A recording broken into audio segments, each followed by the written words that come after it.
મિત્રો, માનીમા ડેરી ફાર્મમાં આપ સર્વે મિત્રોનું સ્વાગત છે। આજે સાતલપુર તાલુકામાંથી બોરોડા ગામમાંથી બાળકોઈ આગળ આવ્યા છે 6 થી 8 ધોરણના, બરાબર, ફાર્મની મુલાકાતે। આ મારા મધર છે માનીમા, એમની નામે આખું ફાર્મ ચાલે છે। એમનું નામ જે આપણે બનાસકાંઠા જિલ્લામાં બીજા નંબરનું દૂધ ભરાવેલ છે। આ વખતે પણ લગભગ 1 થી 2 માં એમનો નંબર હશે। ઓકે મિત્રો, હવે આપને કોઈ પ્રશ્ન હોય ફાર્મ વિશે, કોઈ માહિતી લેવી હોય તો આપ મને પૂછી શકો છો। મારા ત્યાં કુલ નાની મોટી ગાય થઈને 140 થી 50 ગાયો છે, બરાબર। એક ગેસ ઓછામાં ઓછું 5 લીટર અને વધુમાં વધુ 9 થી 10 લીટર દૂધ આપે છે, બરાબર। બીજી કોઈ માહિતી આપને લેવી હોય તો મને પૂછી શકો। ભેંસને મકાઈ આપું છું, નેપિયર ઘાસ આપું છું, બ્લેક ડાયમંડ ઘાસ આપું છું, ઘઉંનું સુચેલ આપું છું, અલગ અલગ પ્રકારનું બધું ખાણ આપું છું। ઓકે, બકા ફાર્મ બનાવવામાં તો ઓલરેડી ફાર્મ આખું મારું હાલ જો ડેવલપ થયું છે પ્રમાણે જોવા જઈએ તો લગભગ 3 કરોડનું ફાર્મ મેં બનાવ્યું છે। પણ એ લગભગ મેં 2017થી શરૂઆત કરી હતી, ત્યારે હવે ફાર્મ આખું કમ્પ્લીટ બની રહ્યું છે। જેમ મને અનુભવ થયા એમ મેં ફાર્મ બનાવ્યું છે।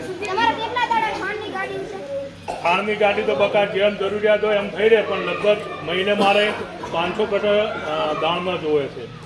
બનીની ભેંસ છે, બનીની ભેંસો છે, અલગ અલગ બધા વિસ્તારની મારી ભેંસો છે। પુરાની છે, બનીની છે, મહેસાણી છે। એક દિવસનું સવાર સાંજનું આખા ફાર્મનું દૂધ 1400 લીટર આજુબાજુ છે। અને પૈસામાં ગણો તો લગભગ દિવસનું 70 થી 75 હજાર રૂપિયાનું દૂધ થાય છે બનાસ ડેરીમાં આવે। 15 દિવસે મારે 10 લાખથી પણ વધારે પૈસા આવે છે। ભેંસો મારી જોડે 140 થી પણ વધારે। 15 દિવસમાં ખર્ચો કેટલો થાય? 15 દિવસની અંદર ખર્ચો ગણીએ મહિને 22 થી 25 લાખ રૂપિયા આવે, અને જો ખર્ચો ગણીએ તો લગભગ 10 થી 12 લાખ રૂપિયા ખર્ચો થાય છે, અને 8 થી 10 લાખ રૂપિયા મહિને કમ્પ્લીટ બચત થાય છે। માણસોનો પગાર બકા અમે 1,50,000 થી મૂડી અને 2 લાખ સુધીનો અલગ અલગ બધાને વાર્ષિક આપીએ છીએ। શું બકા? વર્ષે લગભગ ગઈ સાલ મારે 45 થી 50 લાખ રૂપિયા હતા, આ વર્ષે લગભગ 60 લાખથી પણ વધારે આવશે। શું બકા? મસાલ મુરા છે, પછી બનીની છે, મહેસાણી છે, અલગ અલગ બધી છે। બીજા કોઈને કોઈ પ્રશ્ન?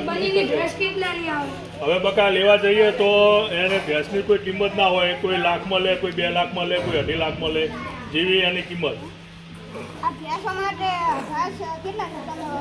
ભેંસો માટે મેં ઘાસ લગભગ 50 થી 60 વીઘામાં મેં ઘાસ વાવ્યું છે। નાના વાસરડા મારી જોડે લગભગ 70 જેવી પાડી અને વાસળીઓ છે નાની। આવો ભાઈ, આ સાઈડ હું અભ્યાસ કરીને આવ્યો। સરસ પ્રશ્ન બેને પૂછ્યો છે કે આ બધું બનાવવાનો વિચાર ક્યાંથી આવ્યો? હું અભ્યાસ કરીને આવ્યો, પછી બાપ દાદાનો ધંધો તો અમારે હતો, પણ આટલું બધું કંઈ ડેવલપિંગ નહોતું। પછી અમે કન્સ્ટ્રક્શનનું થોડું કામ કર્યું, પણ એમાં ટાઈમસર પૈસા મળતા નહોતા। પછી અમે એક વિચાર આવ્યો કે એક ડેરી એવી વસ્તુ છે કે જે અમને ટાઈમે પૈસા આપે છે। બીજો કોઈ એવો ધંધો નહીં કે આપણે ટાઈમે પૈસા આપે। એટલે પછી અમારી જોડે જમીન ને બધું હતું, એટલે એની અંદર અમે ધીમે ધીમે આટલું પશુપાલન મોટું કર્યું। હવે કોઈ પ્રશ્ન હોય?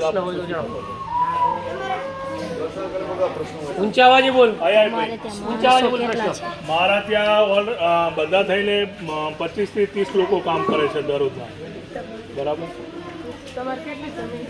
મારે જમીન આખી જોવા જઈએ તો મારી જોડે 90 થી 100 વીઘા જમીન છે। મજૂરોને પગાર હું 1,50,000 થી માંડી અને 2 લાખ આજુબાજુ પગાર આપું વર્ષનો।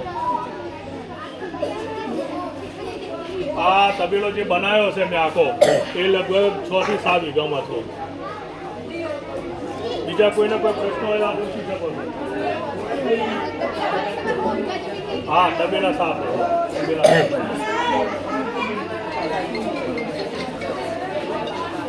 આખા તબેલાની અંદર ગાયો અને ભેંસો અને બચ્ચાને બધું ગણીએ તો લગભગ નાના મોટા થઈને 400 આજુબાજુ મારી જોડે જાનવર છે।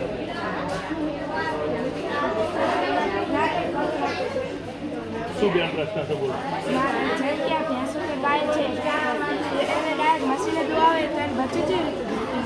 એનું બચ્ચાને અમુક અમે દૂધ પાઈએ છીએ અને જે ગાય અને ભેંસ મશીન પાડવા નથી આપતી એને પહેલાં બચ્ચું છોડીએ છીએ અને જે આપે છે એને પાછળ જઈને દૂધ ટૂટીથી પાઈએ છીએ.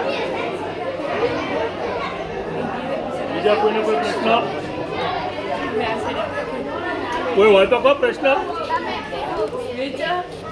અમે હાલ ફાર્મની અંદર કોઈ ભેંસ વેચતા નથી, બરાબર. હાલ અમારે ખરીદી કરવાની ચાલુ છે. લગભગ અત્યારે મારી જોડે આટલા પશુ છે 2028-29 સુધી 700 થી 800 પશુ મારે કરવાના છે, એટલે ડબલ પશુ કરવાના છે.